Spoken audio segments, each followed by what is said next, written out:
Serdecznie zapraszam do odcinka 110 playlisty Mroczna Historia pod tytułem Potomkowie ludu Kanaan, część 47. W poprzednim 109 odcinku opowiedziałem o niektórych grzechach Izraelitów oraz słowach proroka Izajasza. W tym odcinku opowiem o szatanie. Na początek zadajmy pytanie, czy szatan istnieje? Odpowiedź wydaje się prosta. Jeżeli istnieje grzech i zło, to musi istnieć siła, która je wywołuje. A więc istnieje również szatan, co potwierdza między innymi Pismo Święte. Szatan pojawia się w chrześcijaństwie, judaizmie i islamie jako jeden z aniołów, który zbuntował się przeciwko Bogu, pociągając ze sobą inne anioły. Upadły anioł szatan jest najwyższym rangą demonem, utożsamianym z Lucyferem, Belzebubem, Sataneelem, aniołem Edomu lub diabłem najwyższym rangą i stanowi uosobienie zła. W Księdze Rodzaju szatan pod postacią węża kusił niewiastę słowami: czy rzeczywiście Bóg powiedział, nie jedzcie owoców ze wszystkich drzew tego ogrodu?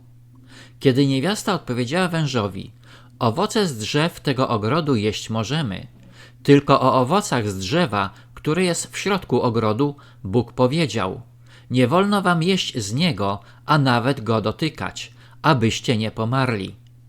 Wąż zapewnił ją: na pewno nie umrzecie, ale wie Bóg, że gdy spożyjecie owoc z tego drzewa, otworzą się wam oczy i tak jak Bóg będziecie znali dobro i zło. Według tradycji Kościoła wszyscy aniołowie, których stworzył Bóg, byli dobrzy i piękni. Jednakże niektórzy z nich tuż po stworzeniu świata zbuntowali się przeciw Stwórcy. Zastępy anielskie podzieliły się na dwa obozy, czyli zbuntowanych aniołów stojących po stronie Lucyfera i wiernych Bogu pod wodzą Archanioła Michała. W duchowej walce, która się rozpoczęła, ceną stał się człowiek i jego zbawienie wieczne. Lucyfer, przywódca aniołów zbuntowanych, był najpiękniejszym wśród aniołów i prorok Izajasz pisze o nim: jakże to spadłeś z niebios, jaśniejący, synu Jutrzenki?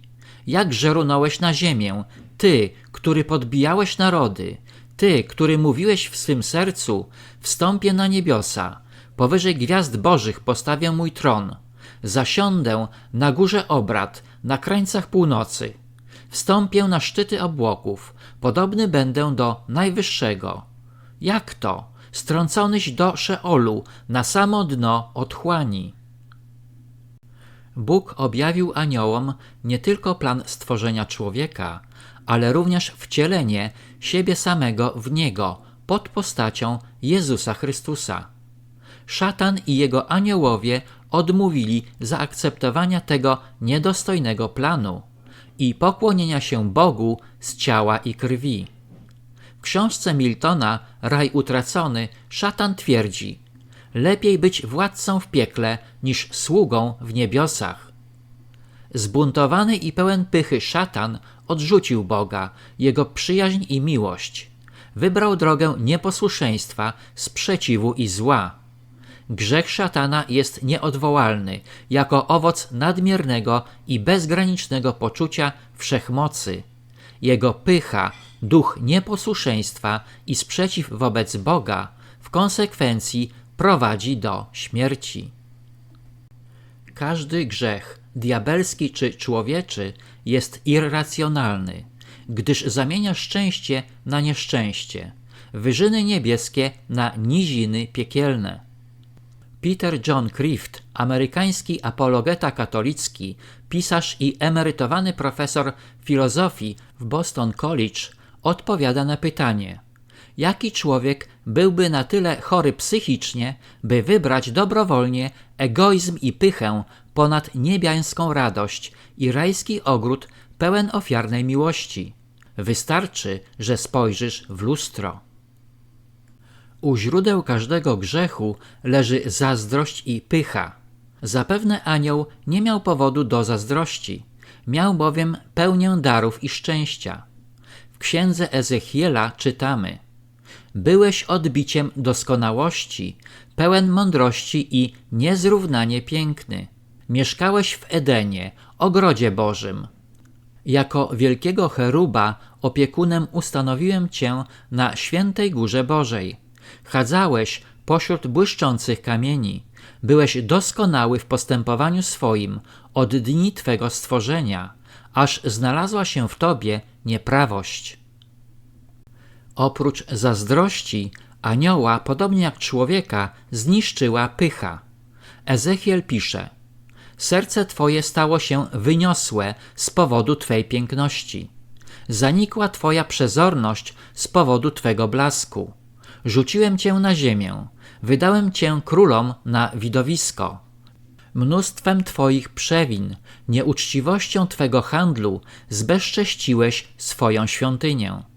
Sprawiłem, że ogień wyszedł z twego wnętrza, aby cię pochłonąć, i obróciłem cię w popiół na ziemi, na oczach tych wszystkich, którzy na ciebie patrzyli.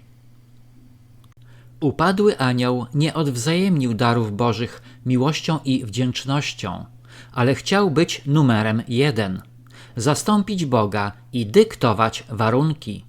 Powodem zazdrości szatana była również miłość Boga do człowieka. Upadły anioł nie chciał, by Bóg dzielił miłość między inne stworzenia. Demon pragnie, aby Bóg był Bogiem w blasku swego majestatu, lecz sprzeciwia się, by był on ojcem dla człowieka, jego młodszego brata. Szatan chciał być najlepszym, najbardziej ukochanym przez Boga i jego jedynym przyjacielem. Zazdrość o miejsce i pozycję w stworzonym świecie stała się pierwszym krokiem upadku nie tylko szatana, ale również człowieka. Szatan został strącony do piekła, które stało się jego domem. Nie chce być tam samotny i wykorzystuje całą swoją inteligencję, energię i zdolności, aby ściągnąć człowieka z Bożej drogi. Święty Piotr porównuje go do ryczącego lwa. Bądźcie trzeźwi, czuwajcie. Przeciwnik wasz diabeł, jak lew ryczący, krąży szukając kogo pożreć. Mocni w wierze, przeciwstawcie się jemu. Im człowiek jest bliżej Boga, tym bardziej natarczywe są ataki szatana. Święty Benedykt tarzał się w pokrzywach, by uspokoić żądzę, która go pochwyciła. Podobnie i święty Franciszek rzucił się w ciernie, by oprzeć się szatanowi. Święta Teresa z Avila, Benedykt z Rencourel, Padre Pio, jak i wielu innych musiało także opierać się straszliwym zakusom demonów. Święty Ireneusz opisuje strategię szatana. Diabeł zdobywa ludzi i nakłania ich do przekraczania Bożych przykazań. Zaślepia zwolna serca tych, którzy starają się służyć Bogu, aby w końcu zapomnieli o prawdziwym Bogu i oddawali cześć Jemu, jakby był Bogiem samym. No cóż, Biblia wyraźnie potwierdza, że szatan istnieje i jego celem jest zaślepianie i oderwanie ludzi od prawdziwego Boga, aby oddawali cześć tylko Jemu. Do szatana i mocy piekielnych powrócę w następnym odcinku. Dziękuję za wsparcie kanału przez Bajkofi.tu. Proszę nie zapominać o subskrypcjach, polubieniach i komentarzach. Na tym zakończę odcinek 110, w którym opowiedziałem o szatanie i jego planach. Serdecznie zapraszam do odcinka 111 pod tytułem Potomkowie ludu Kanan, część 48.